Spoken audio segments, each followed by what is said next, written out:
Jokowi masih menjadi Presiden RI hingga 20 Oktober nanti. Tapi kabarnya Jokowi sudah menyiapkan diri kala tak menjabat Presiden lagi. Mulai dari merapat ke Partai Golkar hingga memimpin koalisi besar. Jokowi disebut-sebut menjadi tokoh sentral untuk memimpin koalisi besar partai-partai pendukung Prabowo Gibran dalam satu barisan. Karena Prabowo sempat menyuarakan jika menjadi presiden, ia akan menggandeng semua kalangan. Lalu bagaimana sebenarnya posisi Jokowi di PDIP? Dan benarkah Jokowi tetap ingin mempertahankan kekuasaan dan kekuatannya meski tak lagi menjadi orang nomor satu di negeri ini? Inilah Satu Meja The Forum, masa depan Jokowi, pimpin Golkar atau koalisi besar.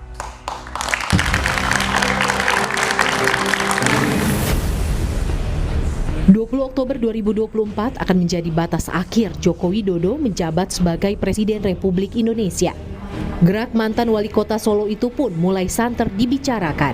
Mulai dari wacana memimpin koalisi besar parpol pendukung Prabowo Gibran hingga berpindah partai dan digadang-gadang menjadi Ketua Umum Golkar. Partai Golkar menyebut sampai saat ini belum ada pembahasan detail soal usulan Jokowi menjadi ketua koalisi partai politik ataupun masuk ke Partai Golkar.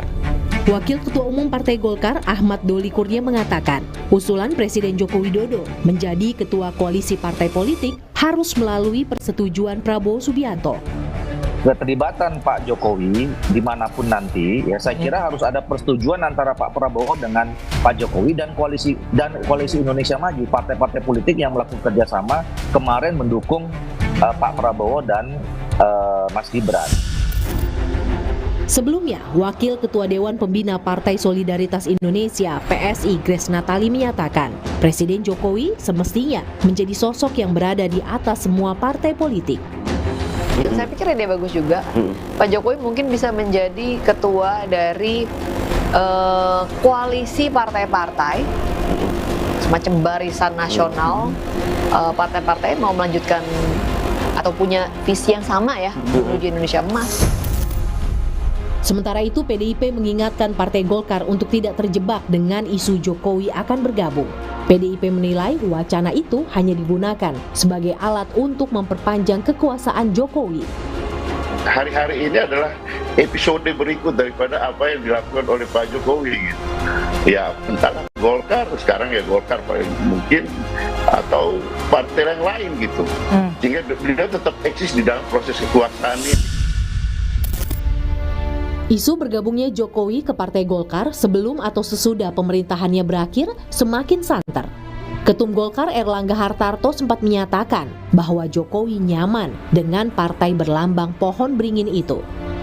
Sebelumnya, isu bergabung ke Golkar sempat mencuat saat putranya Gibran Rakabuming Raka menjadi cawapres Prabowo.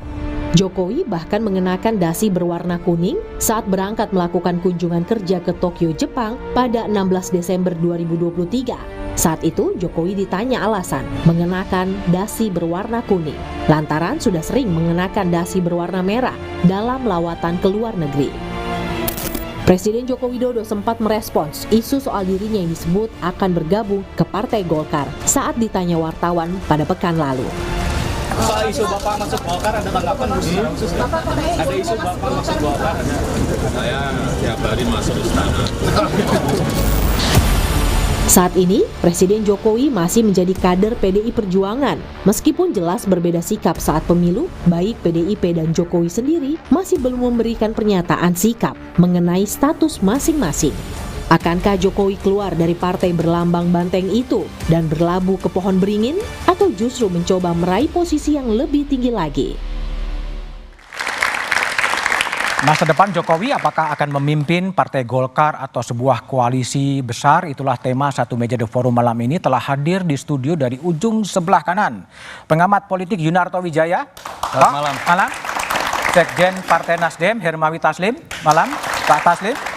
Lalu kemudian Ketua DPP PDIP Syukur Nababan. Malam. Kemudian Wakil Ketua Umum Partai Golkar Ahmad Doli Kurnia. Malam Bang Doli. Wakil Ketua Umum PAN Viva Yoga Mauladi. Dan pengamat politik Siti Zuhro. Melalui sambungan Zoom ada Ketua Umum Projo Budi Aristiadi. Malam Mas Budi. Selamat malam. Kemudian ada ahli hukum tata negara Zainal Arifin Mohtar. Uceng, selamat malam. Dan kemudian ada politisi dari PSI, Ade Armando. Malam, Bang Ade. Selamat malam. Oke, saya akan mulai diskusi dari Bang Doli dulu. Jadi gimana? Jokowi, tadi kan Pak Erlangga mengatakan sangat erat sekali akan ke Golkar. Ya sebenarnya kalau hubungan antara Golkar dengan Pak Jokowi memang selama ini cukup baik, cukup dekat ya. Karena ini adalah konsistensi kami Partai Golkar yang sejak awal di pemilu 2019 itu mengambil posisi sebagai partai pengusung dan pendukung Pak Jokowi. Dan kita selama 5 tahun ini konsisten memberikan dukungan dan mengawal kebijakan-kebijakan pemerintahan Jokowi dan Pak Ma'ruf Amin gitu. Jadi hubungannya sangat dekat. Cuma sebelum itu ya, maksud saya begini, ini saya kira juga harus kita luruskan ya. Akhir-akhir ini kan banyak sekali yang ya katakanlah memojok-mojokkan Pak Jokowi ya. Mulai dari soal isu netralitas, soal kemudian kecurangan dan macam-macam. Nah sekarang digeser lagi.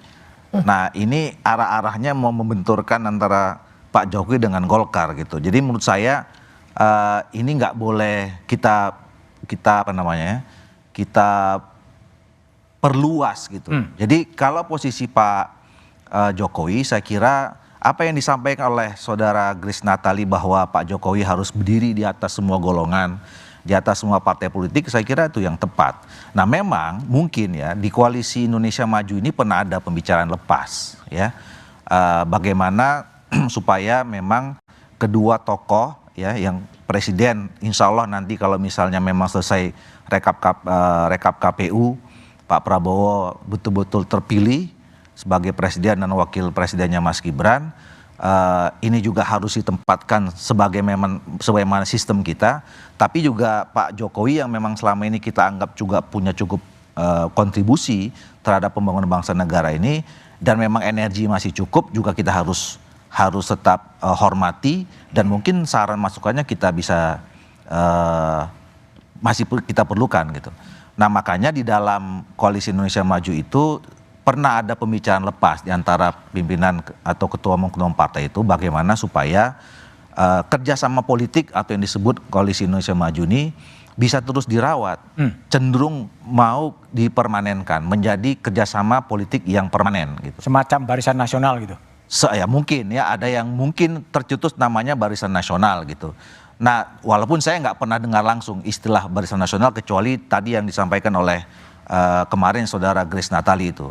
Nah ini penting karena kami menganggap bahwa apa yang disampaikan oleh Pak Prabowo itu dan juga Mas Gibran ini kan visinya visi besar.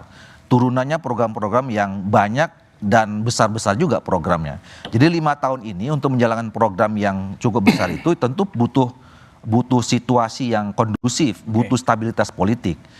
Di stabilitas politik di parlemen maupun di pemerintahan. Nah kalau misalnya koalisi yang selama ini cukup solid bisa dirawat, ini akan menjadi modal politik yang cukup. Nah yang kedua, kita juga menghadapi event-event politik yang dalam waktu dekat ini ada pilkada. Ya tentu semua saya kira karena sekarang ini kan pemilunya agak berbeda. Pileg dan pilpres itu dekat dengan pilkada. Jadi chemistry yang terjadi di koalisi pilpres itu pasti akan menjadi modal pembicaraan di pilkada. Walaupun nanti konfigurasinya belum tentu bisa harus sama di pilpres. Nah hal-hal seperti itu yang sebetulnya pernah menjadi pembicaraan lepas. Bahwa kemudian nanti formatnya seperti apa, apakah dijadikan organisasi resmi, apakah kemudian ada ketuanya, ada wakil ketuanya, siapa jadi ketuanya, itu belum sampai pembicaraan gitu. Bang Doli, Ade Armando, Pak Ade, politisi PSI, ini sebetulnya digagas oleh PSI di mana Pak Jokowi menjadi ketua dari koalisi besar itu konkretnya seperti apa, Pak Ade? Pak Ade mendengar? Oke. Sorry Mas. Dengar, tapi suara saya masuk nggak? Halo? Bermasalah, oke. Gimana kalau dari PDIP? Persisnya sebetulnya apakah memang sudah rela katakanlah kalau Pak Jokowi kemudian pindah ke Golkar gitu atau memimpin koalisi besar atau gimana? Ini bukan masalah rela dan tidak rela ya, tetapi satu dulu sebelum kita lanjutkan diskusi kita Mas Budiman. Ini kan persoalan pileg, pilpres ini kan belum selesai semua nih. Ya hampir Jadi selesai lah. artinya ini masih banyak masalah Mas Budiman. Oke. Jadi ini di sebelah kanan saya 01 tentu masih memverifikasi, merekapitulasi seluruh persoalan-persoalan nanti untuk dibawa ke ke MK atau kemana nanti yang bisa memutuskan dan menyelesaikan itu. Dan juga kami begitu di bidang hukum kami di yang dikomandoi oleh Todung Mulia Lubis itu juga lagi memverifikasi. Nah, berarti asumsi kita kan belum ada yang menang ini. Oke. Tetapi ada satu judul diskusi kita yang saya setujui malam hari ini. Pak Jokowi mau kemana? Mau kemana? Nah, kalau itu saya setuju. Ya mau kemana? Diskusi itu. Ya pertanyaan itu harus ke beliau. Kalau PDP maunya gimana? Ya kalau PDI Perjuangan konsisten. Ya setelah selesai presiden ya udah balik jadi masyarakat, jangan cawe-cawe. Oh, nggak jadi ketua umum PDI Perjuangan. Ya biarkan yang menang jadi presiden itu yang ngatur negara. Kalaupun dimintai pendapatnya kan ada Watimpres. Jadi ya baliklah jadi warga negara yang baik. Perjuangan ya Bang gitu Sukur. Bagaimana? Nggak mungkin jadi ketua umum PDI Perjuangan. Oh ya nggak mungkin lah. Kalau itu jauh sekali itu. Kalau itu jauh sekali. Kenapa jauh? Ya nggak mungkin. Nggak mungkin. Tentu kan masyarakat tahu ya apa yang dialami oleh PDI Perjuangan. Oke. Tetapi tidak perlu lagi saya buka pada malam hari ini, intinya impossible thing. Oke. Tidak mungkin. Makanya yang dirapatkan Mas Doli ini. Baik. Nah, pertanyaannya sebenarnya dengan isu-isu yang dikeluarkan oleh PSI adalah apakah memang di Golkar itu bisa memahami hal-hal seperti itu? Banyak kader-kader bagus di Golkar, ada Mas Doli dan yang lain-lain. Tiba-tiba belum punya KTA, masuk KTA, 2 hari kemudian jadi ketua umum seperti yang ada di partai lain. Nah itu kan ditanya ke Mas Doli. Oke, kita tanya Mas Doli ya. Mas Muni, Budi Aristiadi, Ketua Umum Projo. Kalau bagi relawan, ini sebaiknya Pak Jokowi larinya kemana? Apakah memimpin koalisi besar atau ke Partai Golkar atau gimana? Mas Muni. Yang pertama kita tunggu dulu keputusan pengumuman resmi dari KPU. Tanggal 20 Maret 2024. Itu dulu. Ini ya, kan mau kita hormati prosesnya. Yang kedua, bahwa Pak Jokowi ini akan berhenti menjadi presiden tanggal 20 Oktober 2024. Sesuai agenda kenegaraan kita. Jadi masih ada waktu 7 bulan. Dan 7 bulan itu waktu yang cukup lama untuk bisa menyelesaikan, menyelenggarakan atau menuntaskan berbagai agenda yang masih belum bisa dituntaskan. Begitu loh. 7 bulan itu waktu yang lama. Begitu. Nah yang ketiga, jadi dalam 7 bulan itu masih banyak yang bisa kita kerjakan untuk bangsa dan negara ini dan rakyat. Yang ketiga mengenai apakah Pak Jokowi akan berlabuh ke Partai Golkar atau yang lain atau memimpin koalisi. Ini kami menganggapnya, menilainya ini bagian dari dinamika politik, gagasan politik yang biar berproses, waktu yang akan menjawab. Ini biar aja dulu berproses. Tetapi bahwa Pak Jokowi itu kan warga negara, bahwa beliau terjun lagi atau terlibat lagi dalam partai politik, dalam partai tertentu atau partai politik tertentu, itu kan haknya politik beliau. Kita tunggu aja, waktunya masih ada 7 bulan kok. Begitu. Ojo ke susu gitu ya? Nah, bukan, 7 bulan itu waktu yang panjang untuk berbuat banyak hal untuk bangsa dan rakyat ini gitu. Tapi kalau relawan maunya kemana Mas Muni? Tunggulah berproses. Biar aja. Tunggu aja berproses dengan baik. Kan dinamika ini kan tiap bulan kan nggak disebut ya. Tuntutan gitu. Tunggu aja. Ini kan posisi sekarang kan. Ntar posisi April beda lagi. Habis Lebaran beda lagi. Juni beda lagi. Oke, baik. Kalau FIFA, ini kan sebenarnya kan dulu sempat juga nyinggung-nyinggung ke PAN. Tapi belakangan ke PAN agak jauh ya. Mendekatnya ke kuning, ke Golkar ya. Iya ya? Iya. Iya. Jadi gini, menjelang kampanye itu Mas Budiman, seluruh partai politik menggunakan Jokowi sebagai salah satu faktor yang determinan. Determinan. Ya, baik itu mau mengambil Jokowi, Jokowi efek maupun menjadi antitesa dari Jokowi. Nah, kalau 01 kan antitesa. Antitesa. Kalau 02, 03 kan mengambil Jokowi efeknya. Waktu itu, waktu kampanye, ya kan gitu. Waktu kampanye. Jadi PAN juga sama mengambil Jokowi efeknya. Dan karena tingkat dari kepercayaan publik itu di atas 70%, maka masyarakat menilai bahwa kinerja dari Pak Jokowi itu baik. Maka dalam proses kampanye seluruh pasangan calon menjadikan Jokowi sebagai faktor determinan baik itu Jokowi efek maupun antitesa Jokowi. Pertama. Nah, dalam konteks itulah PAN melakukan sebuah kegiatan politik dengan berkampanye, dan sejujurnya memang antara PAN dan Pak Jokowi ini hubungannya relatif baik, apalagi dengan Bang Zulkifli Hasan. Kita katakan, wah, Pak Jokowi ini sudah jadi keluarga besarnya PAN. Pak Jokowi itu PAN gitu, tapi tidak ber-KTA gitu. Nah, seperti itu. Jadi memang suasana dari proses kampanye itu yang menggunakan bahasa-bahasa sederhana, itu baik personifikasi maupun pleonasme atau hiperbol seperti itu, sesuatu yang wajar gitu. Nah, sekarang ini persoalannya sekarang untuk koalisi besar. Ya, jadi kami di Koalisi Indonesia Maju memang berharap bahwa untuk ke depan ini bisa simetris, bisa relatif permanen, dan bisa sinergis terutama untuk menghadapi pilkada. Tetapi dari pengalaman empiris membuktikan bahwa konfigurasi politik nasional itu tidak konkordan atau tidak berbanding lurus dengan konfigurasi politik daerah. Sehingga itulah yang menyebabkan adanya variasi-variasi koalisi. Contoh misalnya PDI Perjuangan juga berkoalisi dengan PKS kok gitu. Jadi itulah menjadi sebuah pertanda bahwa komitmen untuk membangun Koalisi Indonesia Maju itu baik, tetapi untuk menghadapi pilkada itu banyak variasi-variasi tergantung kepada nilai domestik dari daerahnya sendiri. Baik, oke. Kembali ke Ade Armando. Bang Ade, jadi gagasan PSI Pak Jokowi memimpin koalisi besar ini konkretnya gimana Bang Ade?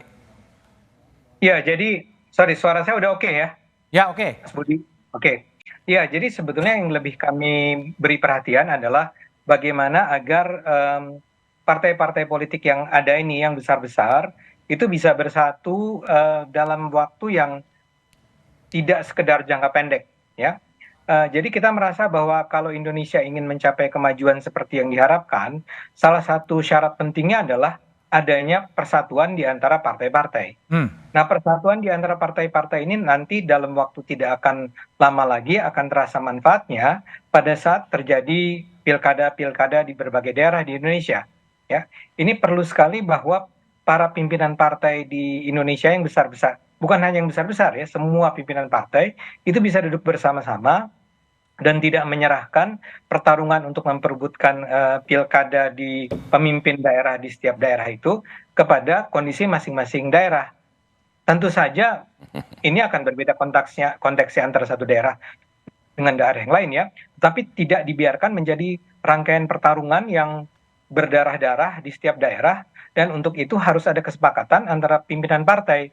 Nah, kesepakatan ini tentu saja bukan sesuatu kesepakatan yang dipaksakan ya, sesuatu kesepakatan yang diambil bersama-sama seandainya para pimpinan partai bisa duduk bersama-sama. Ya misalnya saja memikirkan tentang siapa ya kira-kira orang yang terpantas untuk maju di Jawa Barat, di Jawa Tengah, di DKI, di Sumatera Barat, di Sumatera Utara, di Sulawesi Selatan, dan seterusnya dan seterusnya. Ini perlu dari sekarang sudah disiapkan daripada dibiarkan terjadinya pasar bebas nanti pada bulan, saya lupa, Oktober atau November nanti kan.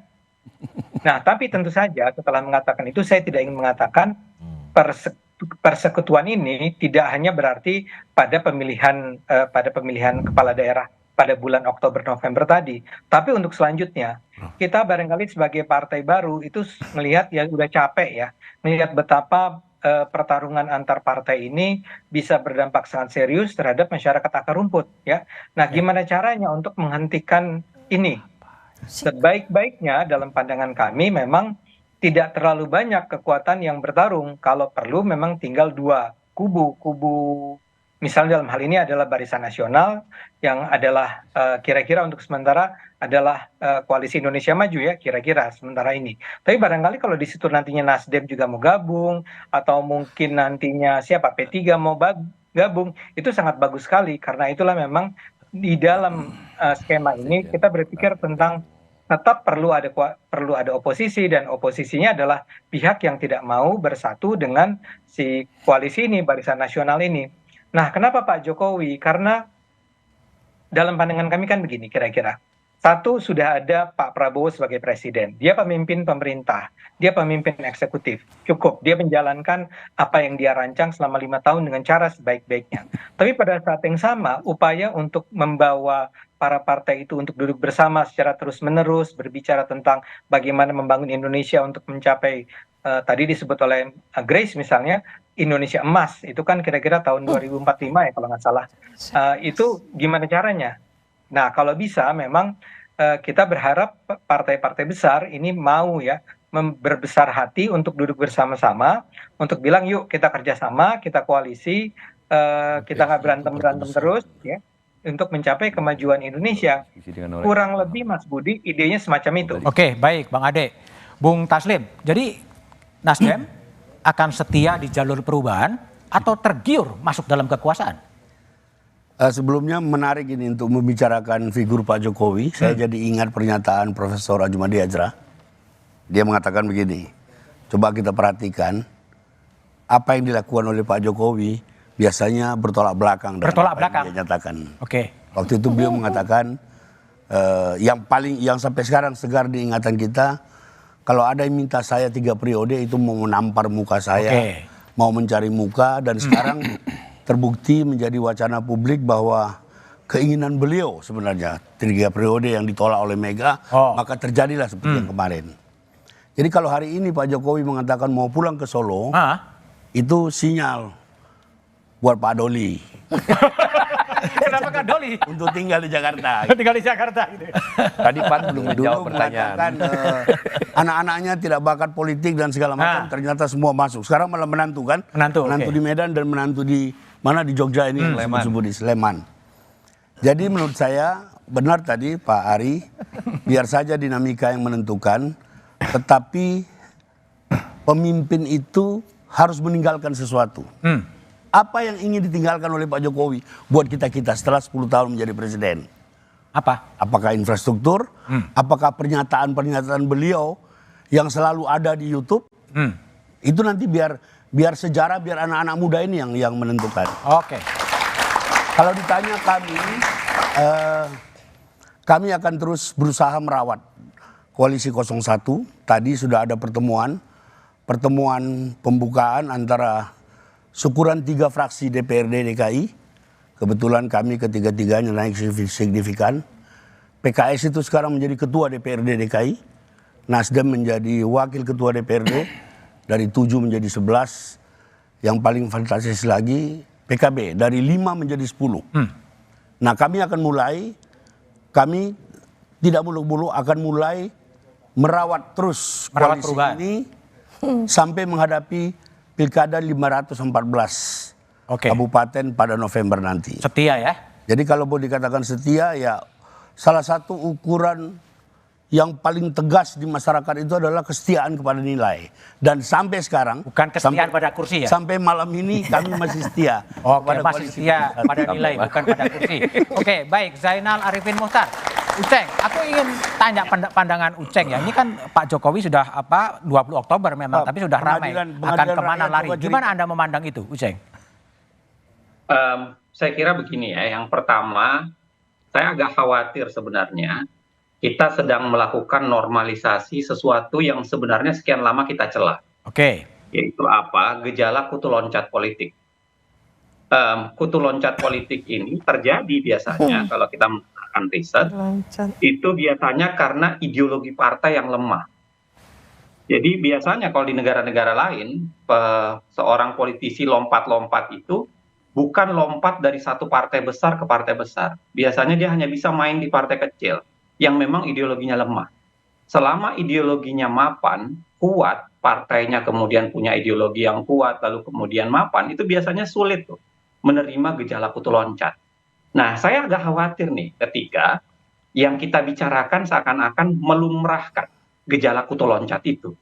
Jadi dulunya, dan Jokowi sudah melakukan sesuatu yang saya kira paling aneh. Belum pernah dalam pemahaman saya dan pembacaan saya ya, ada partai yang mendukung dia sebagai presiden, itu kemudian dia tinggalkan dengan mudah, lalu kemudian dia mendukung partai sebelah. Padahal dia pada saat yang sama masih menjadi anggota.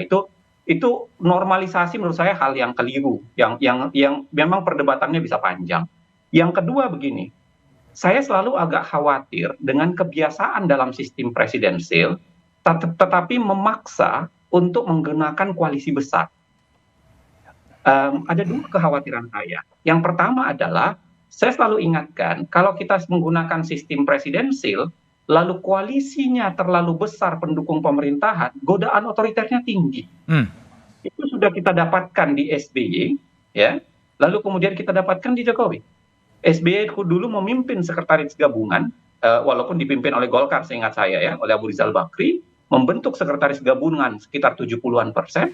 Sekarang Pak Jokowi melakukan hal yang sama dengan memimpin hingga 82% koalisi. Nah, saya kira godaan otoriter itu tinggi, itu yang kemudian harus kita ingatkan. Ya kan, nggak boleh dibiarkan. Kalau kemudian sekarang begitu misalnya Pak Prabowo dilantik tanggal 20 Oktober, lalu kemudian didorong lagi untuk membangun koalisi besar pendukung pemerintahan, menarik-narik namanya oposisi, dugaan saya atau kecurigaan saya, jangan-jangan kita sedang menjerumuskan negara ini menuju ke arah otoritarian baru lagi. Kalau kemudian kita tidak kuat memaksa. Nah, ada yang kedua, Mas Budiman, saya kira, kita bicara soal currency dalam sistem politik. Kan biar bagaimanapun, kalau misalnya ada oposisi yang mau ditarik menjadi koalisi, itu harus ada currency kan, harus ada alat tukar yang dipertukarkan. Dan sampai saat ini, sekian beberapa presiden selama ini, yang dilakukan currency-nya itu adalah posisi menteri. Nah, saya kira ini juga agak berbahaya nih. Kalau kemudian dibiasakan, ya Pak Jokowi sendiri 2014 berjanji tidak akan bagi-bagi kursi menteri. Tapi kemudian dia lakukan juga di 2014. Begitu juga di 2019. Nah, apa bahayanya bagi-bagi menteri ini? Mas Budiman, saya mau bilang begini. Kita lihat koalisi ini terlalu besar nih. Ya kan, kalau memang berupaya ditarik ya, misalnya ada hanya 1-2 partai yang akan ditinggalkan lalu semua akan ditarik, koalisi ini akan kegedean. Dan dugaan saya yang pertama dilakukan oleh pemerintahan terpilih adalah mengubah undang-undang Kementerian Negara. Untuk menambah menteri ya? Untuk menambah menteri. Baik, Uceng ya. Saya akan minta analisa Toto ya, orang yang mungkin sangat dekat dengan Presiden Jokowi dan tahulah pola pikirnya gitu.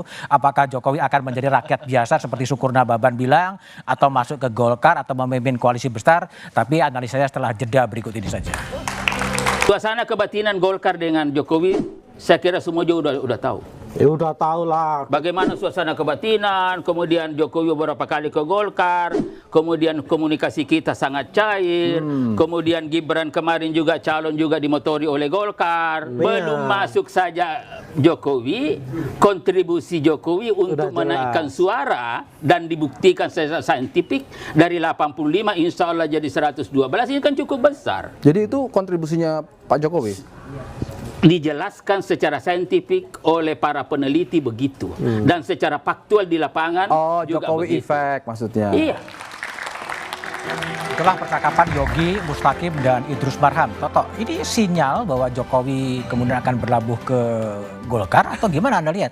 Saya melihat begini, kita harus lihat dari dua kacamata ya, Mas Budiman. Kacamata pertama dari sisi demokrasi yang sungguhnya, atau kacamata kedua demokrasi kultus. Kalau kita bicara dalam konteks demokrasi yang perbedaannya begini, kalau kita bicara dalam demokrasi kultus, kita akan menempatkan Indonesia atau partai-partai politik bagaimana kemudian ditempatkan supaya Jokowi bisa tetap memiliki posisi dan karir politik. Tapi kalau kita bicara dalam demokrasi sungguhnya, bagaimana kita menempatkan Jokowi dalam konteks sebagai mantan presiden supaya Indonesia lebih baik dengan pemerintahan yang baru.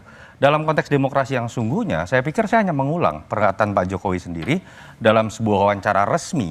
Dia akan kembali sebagai rakyat biasa. Dia akan kembali ke Solo. Kenapa ini jadi sangat penting dalam demokrasi? Ketika kita bicara keberlanjutan, apapun istilahnya, Indonesia Emas, Indonesia Maju, Berdaulat, dan lain-lain, programnya yang kita lanjutkan, nilai-nilai yang kita lanjutkan, tidak kemudian berkutat menghabiskan energi, bagaimana menempatkan orangnya harus ada.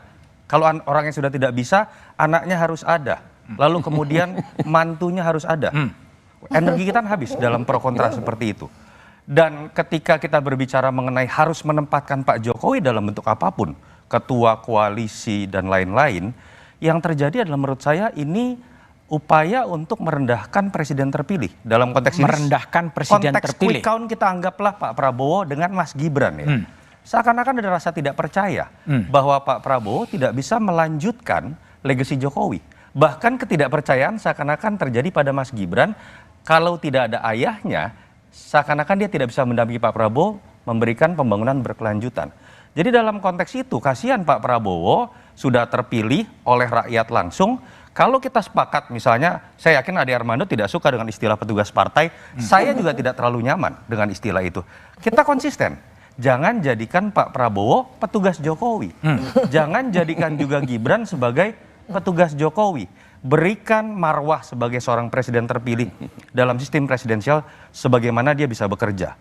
Kalau kita berbicara dalam konteks demokrasi kultus, ini pun menurut saya ada masalah. Ketika berbicara mengenai menjadi ketua koalisi besar, apalagi contohnya Barisan Nasional.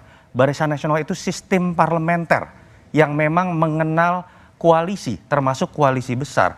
Jadi tidak ada fondasi aturan perundang-undangan yang bisa menempatkan Pak Jokowi itu menjadi ketua koalisi besar, itu yang pertama.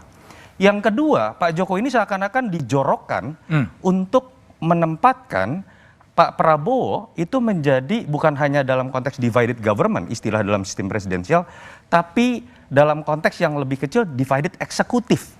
Bahwa di situ sudah ada seakan-akan ada matahari kembar, bahkan 3 matahari kembar. Di situ ada Prabowo, di situ ada Gibran wakili Jokowi, bahkan Jokowi tetap ingin ditempatkan di atas partai yang seakan-akan bisa mengatur presiden dan wakil presiden. Jadi dalam konteks itu saya melihat sebagai katakanlah, saya sepakat tadi Mas Budiman mengatakan saya dekat dengan Pak Jokowi. Saya memang tidak memilih Pak Prabowo karena masa lalunya, dan saya memilih Pak Jokowi 2 kali. Saya melihat ada orang-orang yang berupaya menjorokkan Pak Jokowi dalam halusinasi kekuasaan yang kemudian akan akan menanggungnya adalah Pak Jokowi dan keluarganya sendiri. Sementara orang-orang yang saya katakan menjorokkan tadi itu melakukan itu supaya tetap ikut dalam menikmati kekuasaan. Oke, baik. Menjorokin Jokowi atau gimana Mbak Wiwi? Punya analisa soal bagaimana posisi Jokowi pasca 20 Oktober 2024? Ya, menarik ya. Tahun 2022 akhir itu saya mengatakan Pak Jokowi kan sudah 2 periode. Maka berakhirlah dengan husnul khotimah. Itu dalam sekali artinya. Dalam sekali artinya apa? Kita lihat sejarah presiden mulai Bung Karno, Pak Harto gitu ya. Terus Pak Habibie, seterusnya sampai Pak SBY. Apakah ada yang lalu pasca jadi presiden itu ruwet banget itu posisinya, mau diletakkan sebagai apapun gitu ya. Lah kita tidak punya sejarah seperti itu. Maka tugas pokok dari Pak Jokowi di 2 periode terakhir ini mau Purna Bakti ini adalah mengantarkan pemilu ini betul-betul berkualitas, damai, free and fair dan sebagainya, yang bagus lah kan gitu. Bukan cawe-cawe yang dipanjangin gitu loh. Cawe-cawe dipanjangin? Iya, diperpanjang. Apanya? Cawe-cawenya itu diperpanjang, jadi ingin terus in power gitu ya. Jadi ini sindrom nanti. Lah itu yang dalam demokrasi itu tidak mengenal kultus.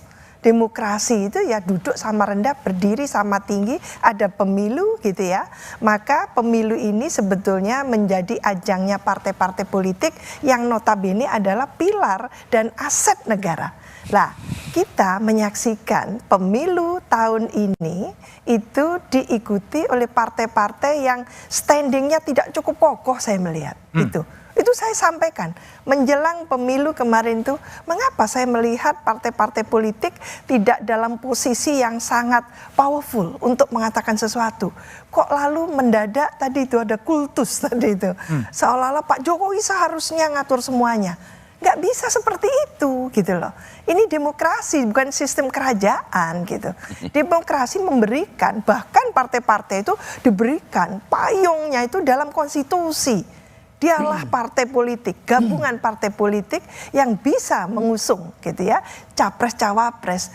Bukan Pak Jokowi, bukan juga relawan kan gitu.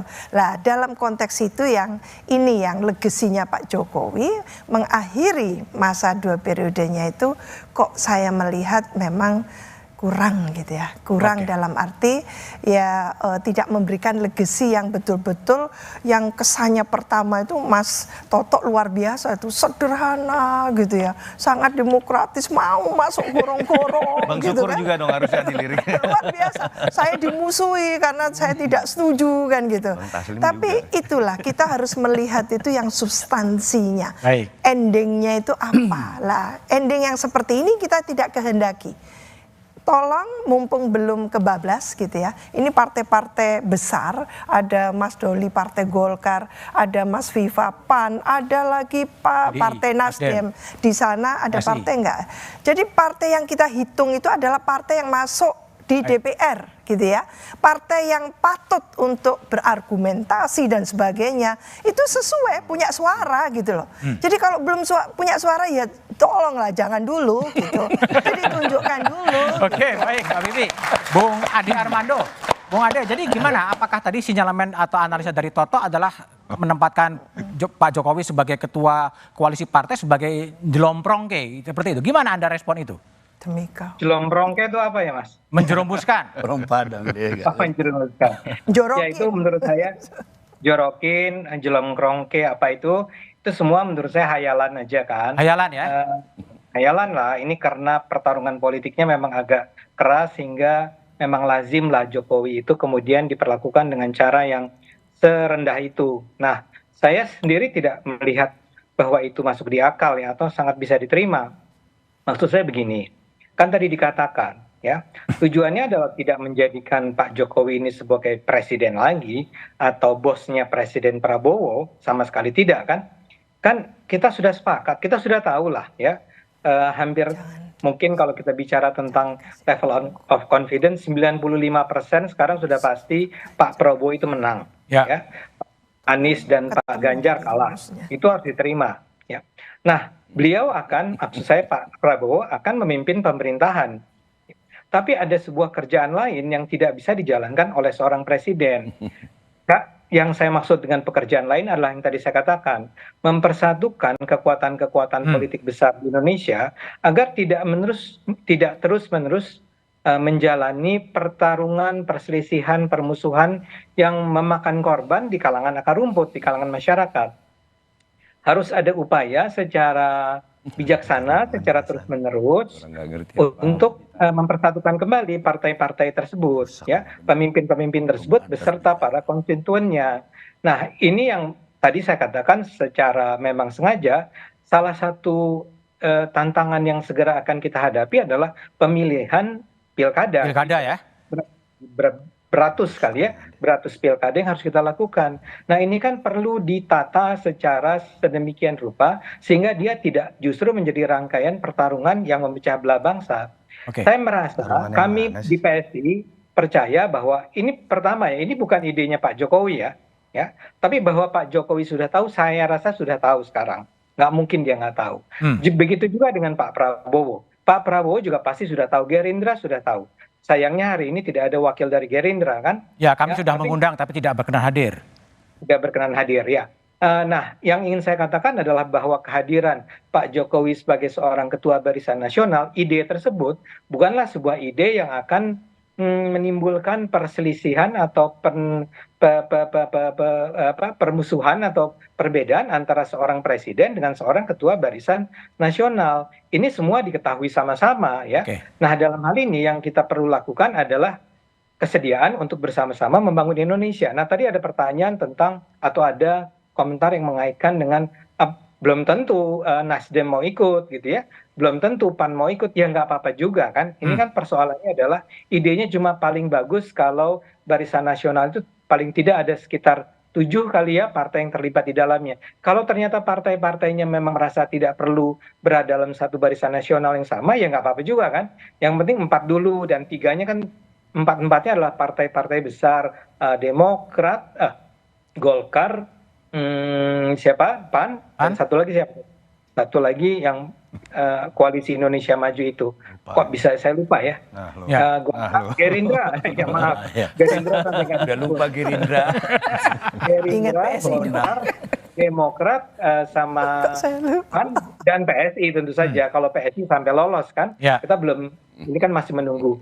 Nah, kalau itu ternyata teman-teman yang lain di partai-partai lain merasa bahwa ya kami juga merasa penting nih bersama-sama, bukan untuk ikut memerintah ya, tapi untuk membangun barisan nasional untuk mencapai tujuan-tujuan jangka panjang.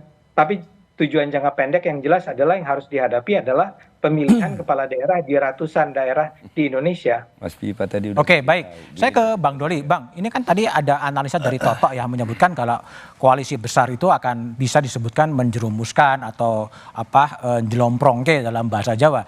Gimana Golkar itu memandang analisa dari Toto, tapi jawabannya setelah jeda berikut ini. Mungkin setelah dan Golkar gimana menyikapinya? Saya kira kita mulai dari tadi penjelasan soal sistem presidensial ya. Jadi kita ini menganut sistem presidensial sudah cukup lama gitu. Dan kita sama-sama tahu seorang presiden itu pemimpin semuanya. Ya, kepala negara, kepala pemerintahan, pemimpin politik juga gitu. Jadi agak susah membedakan presiden soal konsolidasi politiknya itu tidak diambil oleh presiden. Kira-kira begitu. Panglima TNI, Panglima tertinggi TNI. Jadi memang melekat semua presiden itu pemimpin semua sektor gitu. Nah, makanya dari sana menurut saya ini sekarang ide ini munculnya mau dibuat kapan? Ya kan?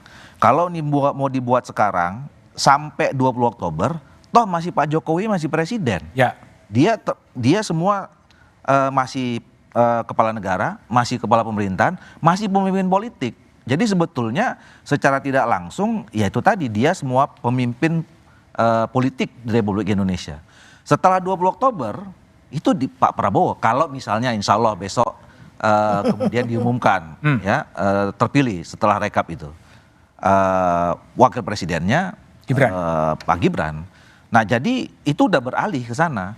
Nah terus mau dibuat kapan ini Barisan Nasional koalisi besar ini kan dan untuk apa? Karena kalau bicara tentang soal formally sistem presidensial ya sudah ada sekarang Pak Jokowi sampai nanti di 20 Oktober sampai 20 Oktober 2029 itu presiden terpilih.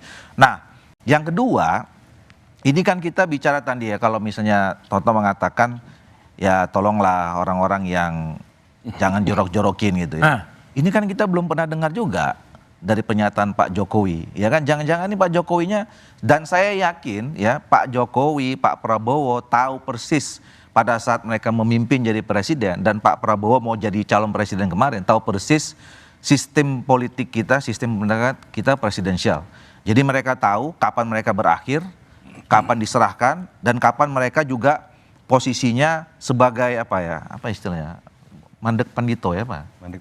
Mandek pandito. Ratu. Ya, itu posisi Golkar.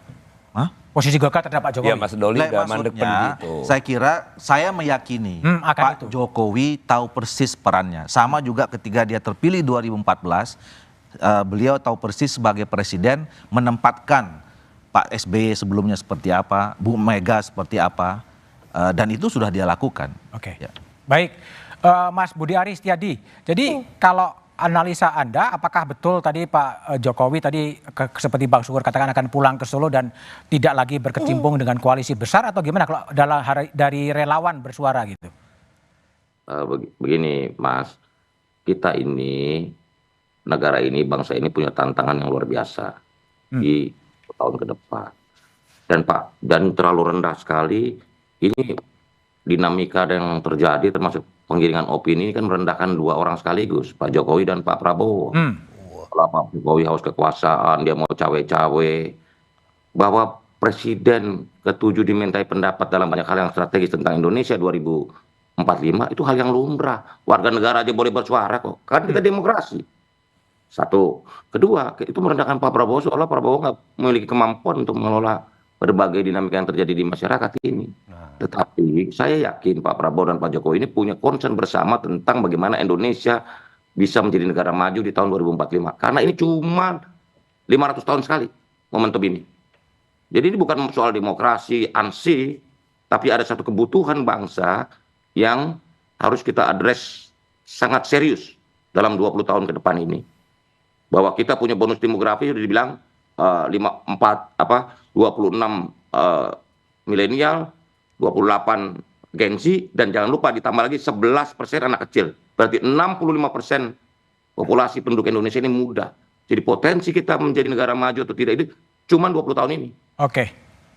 Jadi kita bicara soal kebutuhan bangsa. Kebutuhan bangsa, kebutuhan negara. Teman-teman punya dinamika, punya aspirasi, punya keinginan. Saya selalu melihat begini, satu ide itu bisa jalan manakala dia sesuai dengan kebutuhan bangsa dan kehendak rakyat. Dua itu yang menurut saya menjadi hal yang harus kita lihat dari semua alat ukur apapun. Kalau dia sesuai bangsa, dia sesuai dengan kebutuhan rakyat, saya yakin ide itu akan bisa diterima oleh banyak pihak. Begitu, Mas. Baik, Bang Budi. Bang Syukur, ada kebutuhan bangsa, ada kebutuhan negara yang memang Pak Jokowi harus tetap berperan. Saya ingin koreksi dulu ya. Ada tadi statement Pak Prabowo dengan Pak Jokowi. Saya juga punya kepentingan bangsa ini maju. Saya pikir semua kita yang duduk di sini punya kepentingan bangsa ini maju. Adik-adik yang nonton kita juga punya kepentingan bangsa ini maju. Semua rakyat Indonesia punya kepentingan bangsa ini maju. Bukan hanya dua orang. Nah, tetapi persoalannya adalah undang-undang kita di sistem presidensial, makanya kita lakukan pemilu. Siapa yang memimpin? Tadi Mas Toto udah jelas mengatakan. Siapa yang memimpin? Siapa yang memutuskan? Mas Doli tadi tegas itu. Itu adalah pemahaman politik yang benar di sistem presidensial. Pemimpin pemerintahan, kepala negara, dan pemimpin politik. Kenapa dikatakan misalnya kerjasama gabungan itu untuk apa?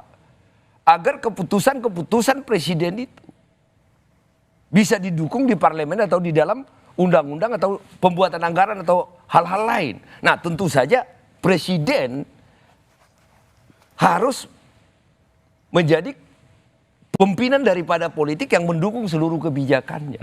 Jadi ya saya sih tidak mau masuk ke sana karena itu bukan urusan saya. Apakah nanti ada koalisi besar dan pemimpinnya siapa? Saya cuma menyatakan begini saja. Kalau nanti saya sebagai warga negara ada koalisi besar, ya, kemudian ada yang memimpin koalisi besar ini, kemudian ada presiden, berbeda visi politiknya. Nah, ini akan jadi bagaimana bangsa ini. Nah, sementara yang memimpin koalisi besar ini bukan orang politik, bukan ketua partai. Nah, jadi rasanya belum ya. Oh ya, ya kita lihat saja nanti. Ya, tetapi kan ini akan benturan yang sangat luar biasa sekali. Nah, bagi saya begini, kita harus terima apapun. Saya tidak mengatakan bahwa Pak Jokowi tidak memiliki kemampuan. Buktinya kami dukung mulai dari wali kota Solo sampai ke presiden 2 periode. Saya tidak mengatakan itu, tetapi masih berikan kesempatan kepada anak bangsa yang sudah dipilih dan diputuskan untuk memimpin negeri ini. Itu yang paling penting. Jangan lagi diintervensi. Uceng, jadi gimana sebaiknya menurut Anda sebagai orang netral di UGM gitu, sebaiknya posisi Pak Jokowi ini gimana? Ya, saya kira seperti layaknya sebuah sistem presidensial, presiden begitu selesai menjabat biasanya harusnya memang pulang, pulang ke kampung atau kemudian itu dilakukan hal yang sama. Obama mengatakan hal yang sama, hampir semua presiden-presiden itu mengatakan hal yang sama. Yang keliru adalah kalau dipaksakan untuk berada di situ, apalagi diimbuhi dengan upaya untuk membangun koalisi besar, jadi semacam tokoh pemersatu untuk membangun koalisi besar. Lalu dibangunlah narasi seakan-akan persatuan itu penting karena kemudian tidak bersatu dan lain sebagainya itu berbahaya. Tapi menurut saya ini agak tricky ya menurut saya, karena selama ini yang memecah itu sebenarnya adalah para politisi sendiri. Yang membangun narasi perbedaan, perpecahan kan para politisi sendiri. Lalu atas nama itu mencoba didamaikan dengan cara sudah kita taruh simbol satu, lalu kemudian kita damai secara keseluruhan. Jangan pernah dilupakan bahwa problem ini kan terjadi karena peran Pak Jokowi juga, ya kan, paling tidak dalam konteks cawe-cawe di pemilu. Itu yang saya ingin katakan bahwa kalau kita bicara ke depan ada banyak yang harus kita perbaiki, termasuk misalnya undang-undang soal lembaga kepresidenan. Ini saya kan tadi sudah bilang, saya agak khawatir sebenarnya koalisi besar ini akan membutuhkan kementerian negara yang besar, menteri-menteri yang besar, sehingga yang disasar tentu saja dugaan saya ya undang-undang kementerian negara untuk menghilangkan pasal yang membatasi 34 menteri itu. Hampir semua presiden itu mencoba mengakali 34 menteri itu. dengan termasuk Presiden SBY dengan melantik begitu banyak wakil menteri, begitu juga dengan Pak Jokowi di belakangan ketika kemudian melantik lebih banyak lagi daripada yang dilakukan oleh Pak SBY. Nah, dugaan saya jangan-jangan ini yang akan disasar. Padahal menurut saya kebutuhan kita bukan di situ. Kebutuhan kita adalah lembaga kepresidennya. Bagaimana presiden ke depan harus ditata supaya dia tidak mudah untuk cawe-cawe dalam apapun, dalam kepemiluan. Makanya undang-undang kepresidenan itu, lembaga kepresidenan itu harusnya didorong. Termasuk misalnya konsep lemdak. Dalam kondisi tertentu saya kira presiden harus di dalam tanda kutip ya dipincangkan. Karena dia nggak boleh punya kekuatan yang sangat besar, dan kekuatan sangat besar itu dipakai untuk mengintervensi proses politik, baik kalau dia menginkambensi maupun ketika dia sudah tidak terpilih lagi. Nah, termasuk jangan-jangan menurut saya termasuk soal aturan-aturan ke depan. Bagaimana menempatkan presiden pasca habisnya masa jabatan dia. Undang-undang lembaga kepresiden itulah menurut saya yang kebutuhan realnya untuk mengatur dan memperbaiki salah satunya adalah posisi presiden, termasuk Presiden Jokowi pasca 2024. Oke, baik Uceng, nanti kita lanjutkan. Bang Viva Yoga, jadi ada Uceng mengatakan kalau ini koalisi besar ditampung, tentunya nanti akan membutuhkan banyak kursi menteri, undang-undang kementerian lembaga kemudian diubah untuk mengadopsi banyaknya menteri yang akan masuk. Kalau soal berapa jumlah menteri kan sudah ada undang-undangnya. 34. Tapi ada satu hal yang menurut saya penting soal wacana Barisan Nasional ini. Mungkin dari teman-teman PSI niatnya bagus ya, niatnya bagus agar Pak Jokowi dalam proses transisi pemerintahan ini harus berperan aktif dalam kemajuan bangsa dan negara. Tidak hanya sekedar pulang ke Solo, lengser ke Prabon, madeg Pandito Ratu. Nah, tidak hanya sekedar itu, tetapi masih punya kekuatan jaringan, kekuatan stamina untuk lagi membantu kemajuan bangsa. Mungkin idenya begitu, mungkinnya saya tangkap gitu. Jadi jangan sampai ide itu kemudian dalam sistem presidensial membuat blunder. Tidak boleh dong. Jadi sistem presidensial itu sudah menjadi bagian yang penting dalam proses pelembagaan demokrasi, dan saya rasa Mas Budiman, Pak Jokowi itu orang yang demokratis. Buktinya 01 ada partai politik pemerintah yang mendukung, 03 juga ada partai politik pemerintah yang mendukung, dan tidak cawe-cawe kan. Semuanya bebas merdeka, masing-masing partai politik diberikan hak politiknya untuk mencalonkan siapa calon presiden masing-masing. Ada 3 pasang, tidak 1, ya kan.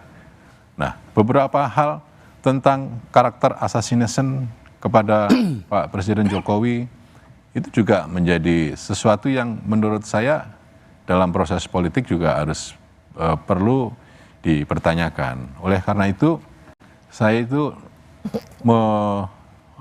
menilai presiden itu tidak akan seperti itulah. Pak Presiden itu adalah seorang yang saya faham tentang filosofis Jawa, filosofis pewayangan. Oleh karena itu dalam setiap gerak dan pemikirannya tentu akan dipengaruhi oleh pemikiran-pemikiran yang bijak dan bajik gitu. Oleh karena itu kalau menurut saya karena ini Barisan Nasional ini wacana, jangan sampai kemudian di koalisi Indonesia Maju ini menjadi sumber konflik baru. Konflik baru. Iya, tidak boleh. Partai Amanat Nasional menginginkan koalisi Indonesia Maju ini tetap damai, aman, nyaman, sesuai dengan peraturan perundang-undangan, dan kalau bisa menjadi sebuah koalisi ya yang permanen, yang sinergis, yang masuk ke dalam relung-relung pilkada. Tapi kalau kemudian tidak bisa, ya tergantung kepada konfigurasi politik daerah. Tergantung kepentingan lah ya. Gitu. Oke, baik. Saya akan tanya kepada Yunarto Wijaya lagi ya.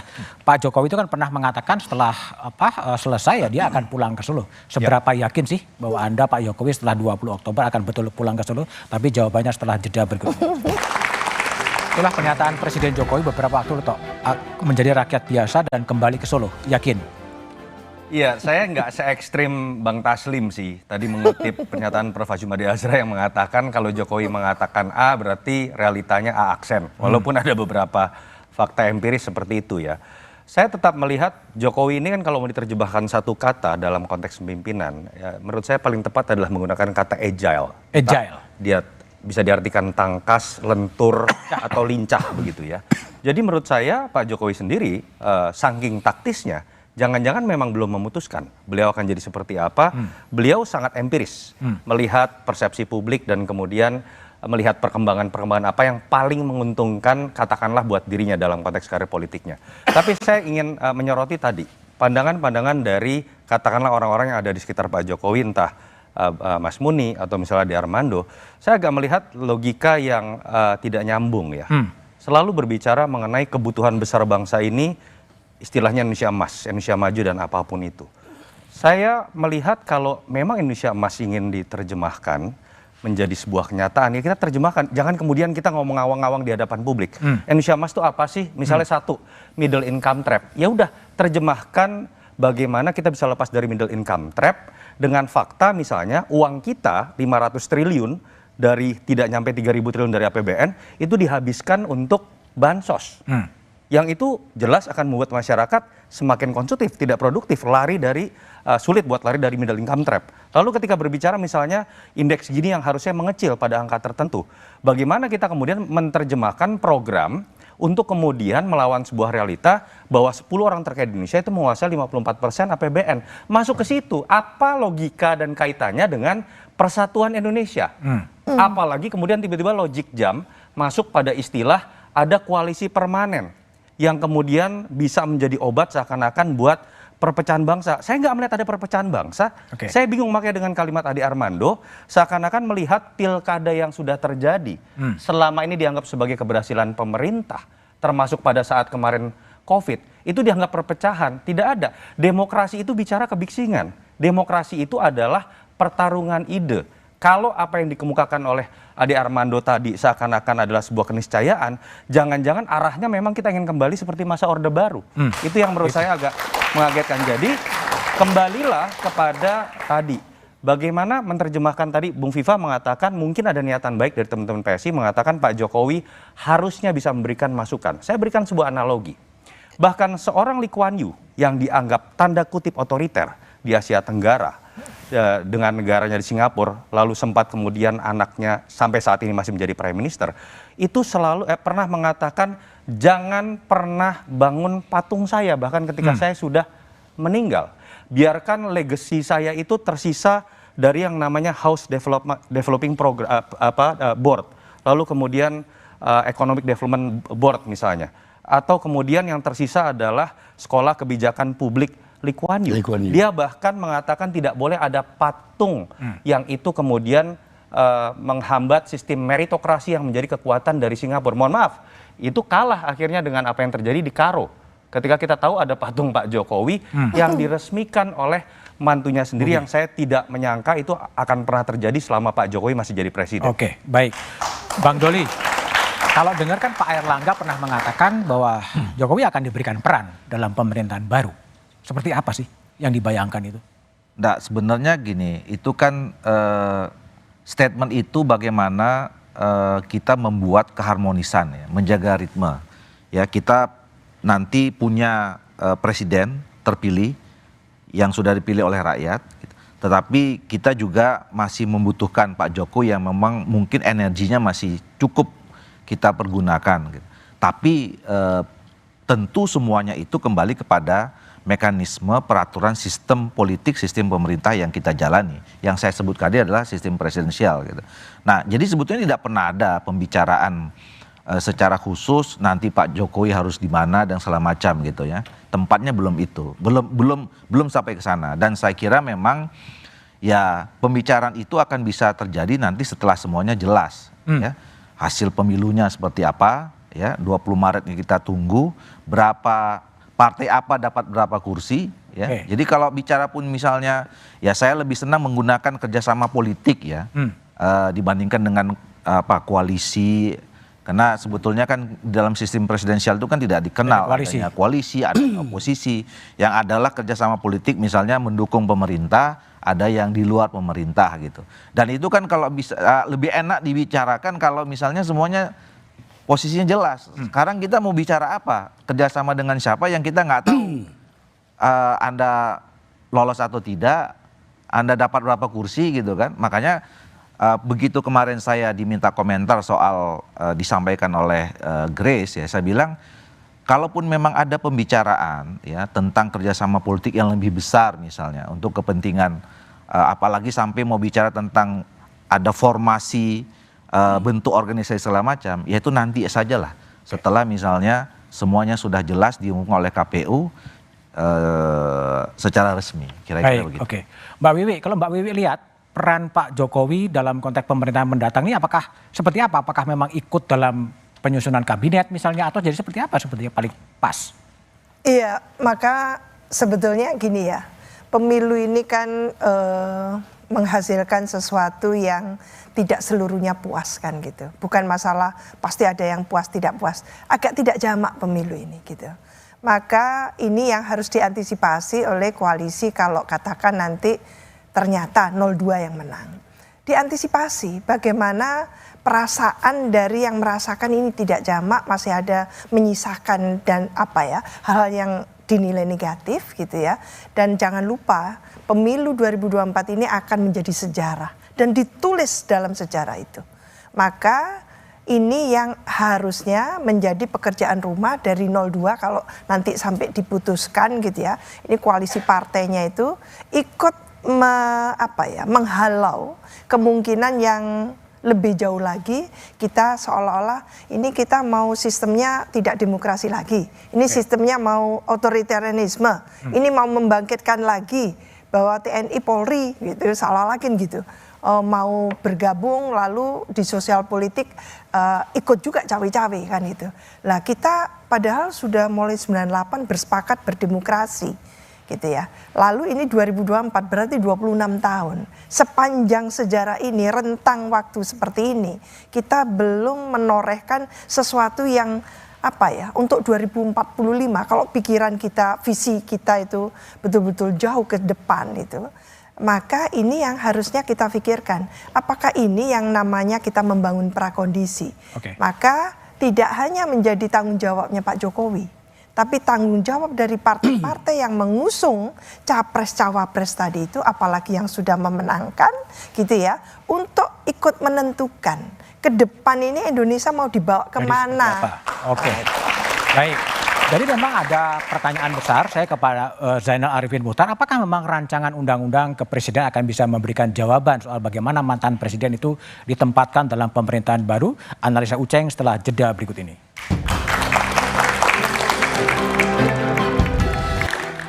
Masih bersama saya Budiman Tanurjo di Satu Meja The Forum. Zainal Arifin Muchtar mengatasi kontroversi yang ada. Apakah memang rancangan undang-undang kepresiden itu memang bisa menjadi solusi, Uceng?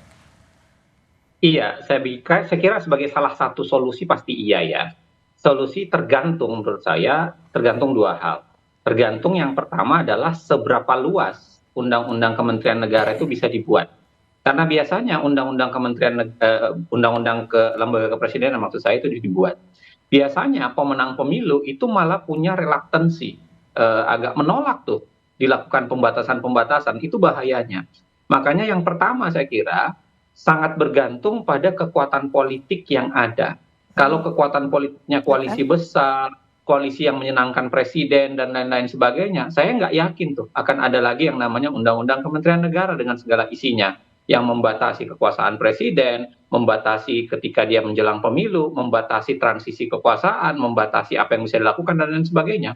Bisa jadi itu akan hilang. Kenapa? Karena godaan itu tadi, koalisi besar yang akhirnya lebih banyak menyenangkan presiden dibanding mau melakukan kontrol terhadap kekuasaan yang dipegang oleh presiden. Itu yang sering disebut bahwa pembajak sesungguhnya dari konsep legislasi itu biasanya adalah partai politik itu sendiri. Yang kedua adalah saya kira partisipasi. Sangat bergantung partisipasi publik. Jangan pernah dilupa, kedaulatan itu ada di tangan rakyat, bukan di tangan partai politik. Kedaulatan itu diambil di tangan rakyat. Dan saya kira rakyatlah yang bisa berdaulat untuk menyatakan atau memberikan partisipasi sebenarnya dia pengen presiden itu atau lembaga kepresidenan itu diapakan.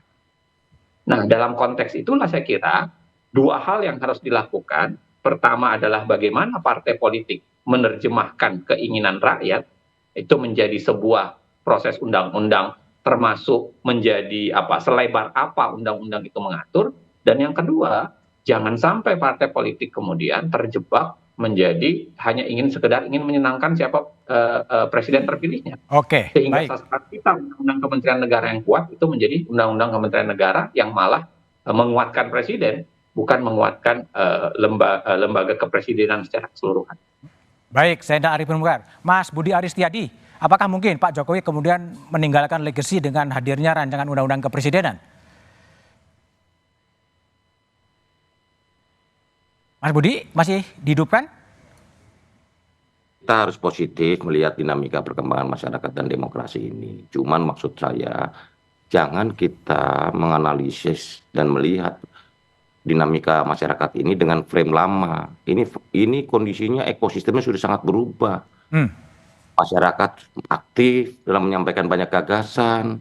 Ini udah frame-nya bukan frame zaman otoriter atau 26 tahun yang lalu. Dan sudah itu hal yang sangat tidak mungkin terjadi.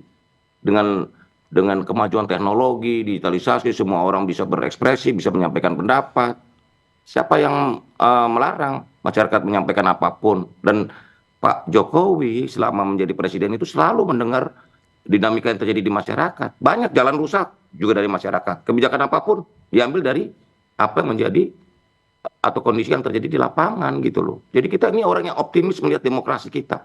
Demokrasi kita ini akan makin maju karena semua orang akan dikontrol langsung oleh rakyat lewat sebuah kemajuan di teknologi yang namanya teknologi digital. Oke. Jadi, optimis Mas. Makanya optimis saya selalu, apapun dinamika pendapat masyarakat itu saya selalu bottom line-nya dua. Sesuai kebutuhan bangsa dan kehendak rakyat. Pasti akan mendapat dukungan dan itu akan terjadi kalau dua komponen itu terpenuhi. Begitu Mas Budiman. Baik, Budi Ari. Mas Ade, gimana PSI soal tawaran solusi RUU Kepresidenan sebagai solusi alternatif? Wah, saya kurang paham ya soal itu. Tapi yang ingin saya katakan begini ya, saya mengerti kenapa gagasan tentang adanya barisan nasional dipimpin oleh Pak Jokowi itu adalah sesuatu yang memang akan menimbulkan respons yang negatif ya, karena para pembenci Jokowi akan menggunakan kesempatan ini untuk menunjukkan kembali bahwa seolah-olah tuh kan Jokowi memang ingin sekali bertahan dalam kepemimpinannya, yang adalah sesuatu yang kami minta maaf PSI tidak bermaksud begitu. Itu gagasan bukan datang dari Pak Jokowi, itu adalah gagasan dari kami di PSI yang sudah kami bicarakan juga dengan sejumlah tokoh atau pimpinan dari partai-partai yang para wakilnya ada di sini. Nah, cuma sebentar, saya ingin akhiri dengan satu hal. Kalau ini memang ternyata tidak bisa dijalankan dengan mulus, barangkali memang tadi dikatakan Pak Jokowi kan masih berkuasa ya. Sejak April barangkali Pak Jokowi bersama Pak Prabowo bisa duduk bersama-sama dengan paling tidak pimpinan dari 3-4 partai yang tadi saya sebut ya, bersama-sama menyiapkan sebuah barisan nasional seperti yang dibayangkan. Seandainya memang teman-teman di partai-partai tersebut menganggap bahwa ini adalah sebuah gagasan yang bisa membawa kebaikan bagi Indonesia di masa depan menuju Indonesia emas. Terima kasih Mas Budi. Ade, thank you. Mbak Wiwi, jadi gimana pandangan Anda untuk mengatasi proses transisi kekuasaan dari pemerintahan baru ke pemerintahan yang lama gitu? Iya. Tentu karena pemilunya atas nama demokrasi ya transisinya harus dilakukan secara demokratis. Artinya apa? Kita ingin ada naik kelas Mas Budiman. Naik kelas lah kita dalam pemilu serentak 2024 ini karena kita akan bernafas sebentar lalu kita akan pilkada serentak di 271 daerah. Lagi-lagi ini akan dijadikan juga lesson learn bagi pembelajaran bagi daerah-daerah, bagi pilkada nanti. Apakah pilkada kita juga akan berlangsung free and fair kan itu. Lah, bagaimana nanti ke depan? Ini yang kita tunggu-tunggu memang. Kita termasuk sangat was-was gitu akan seperti apa, tapi di sini ada partai koalisi yang kemungkinan akan menduduki kemenangan kan gitu. Kita memintakan karena kekuatan politik ini nanti yang akan mengelola gitu ya. Mengelola bagaimana kekuasaan itu nantinya diperuntukkan katanya untuk NKRI, untuk pemerintahan yang baik dan sebagainya tadi itu. Jangan sampai ada divided government, jangan sampai ada bad governance gitu ya. Jadi pemerintahan yang terbelah, pemerintahan yang buruk gitu ya. Karena apa? Karena tadi itu ternyata tidak bisa mengelola ketika kekuatan-kekuatan yang yang menopang gitu ya kemenangan dari katakan 02 menurut quick count gitu. Ternyata tidak bisa dikelola dengan baik dengan berbagai katakan mungkin perdebatan di internalnya sendiri, apalagi ini akan membentuk satu koalisi besar. Sebesar apa? Padahal urusan-urusan itu sudah didaerahkan. Mau ditambah lagi kementerian yang ada di pusat ini urusannya apa? Ada otonomi daerah berarti urusan itu sudah didaerahkan. Maka birokrasi kita ya jangan gemuk lagi. Oke, Bung Viva Yoga. Saya menilai bahwa proses pelembagaan demokrasi semakin bagus. Jadwal dalam berdemokrasi juga sudah timetable dan seluruh partai politik juga punya komitmen sebagai salah satu pilar utama dalam membangun demokrasi juga sudah dan akan terus berjuang keras dalam pelembagaan demokrasi, dan ini menjadi sebuah catatan dalam pemilu yang sangat luar biasa peliknya Indonesia ini, 5 surat suara langsung dan kita menghadapi suasana yang begitu nyaman bisa dilalui, dan ini adalah prestasi bagi seluruh masyarakat Indonesia, dan saya yakin bahwa ke depan Indonesia akan semakin maju, tidak boleh lagi setback ke belakang menjadi negara otoriter, menjadi negara yang totaliter, karena itu sudah bertentangan dengan semangat zaman. Baik, oke. Bang Doli? Ya, saya melihat realitas pada hari ini bahwa kalau kita lihat perkembangan real count, ya, mudah-mudahan Pak Prabowo dan Mas Gibran terpilih menjadi presiden dan wakil presiden, dan kenapa Pak Prabowo sekarang menjadi bagian di kabinetnya Pak Jokowi Ma'ruf Amin, dan memang selama ini isunya adalah keberlanjutan dan penyempurnaan. Jadi saya kira ini proses pengalihan kekuasaannya saya kira akan smooth, kita doakan begitu. Dan kemudian makanya kenapa sampai sekarang perdebatan soal adanya tim transisi itu tidak diperlukan, karena memang sebetulnya ini tinggal melanjutkan saja gitu. Nah, yang kedua, saya yakin bahwa Pak Jokowi dan Pak Prabowo ini punya hubungan yang sangat baik selama ini. Komunikasinya juga saya kira mereka punya mekanisme internal sendiri, ya, yang kenapa sampai hari ini bisa, ya kan, karena adanya pasangan kemarin 02 ini kan karena memang adanya kesepakatan untuk rekonsiliasi dan seterusnya antara yang dulu bertarung, berkompetisi, sekarang bersatu gitu.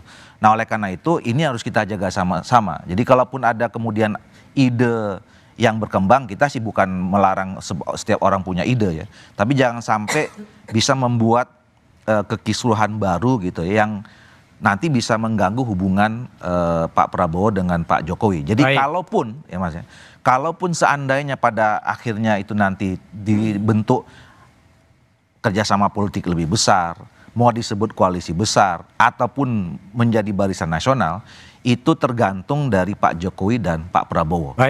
Yang dua-duanya saya kira paham tentang posisi mereka masing-masing, bahwa kalau Pak Jokowi pun sudah selesai jadi presiden, sama kita menghargai, Pak Prabowo juga menghargai, bisa minta pendapat Pak Jokowi, bisa minta pendapat Ibu Megawati, juga sama dengan Pak SBY. Baik, Bang Syukur? Ya, terima kasih Mas Budiman.